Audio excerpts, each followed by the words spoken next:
Ассалаумағалейкум армағазға арнамызға қош келдіңіз. Жұлдызды жаңалықтарды алғашқылар қатарында білгіңіз келсе, арна төмендегі бір ғана лайк және подписка түймелерін баса кетуді ұмытпаң. Ал онда біз бастадық. Сезгенмін, Мақпал Исабекова өзінің жақын адамдары сатып кеткенін айтты. Ол барлығын алдын ала сезгенін, бірақ ішкі түйсігіне сенгісі келмейтінін атап өтті. Мақпал Исабекова Инстаграмдағы танымал әнші Мақпал Исабекова жақындарының сатқандығы туралы айтты.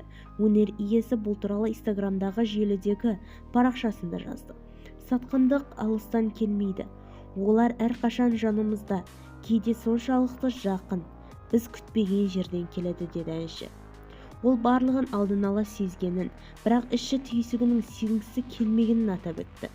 Түрлі сылтаулармен мені қаралау, артымнан сөз айтып, ғайбаттап, жала жауып, кейін менімен бір дастарханда басы жайбағат отырғандар.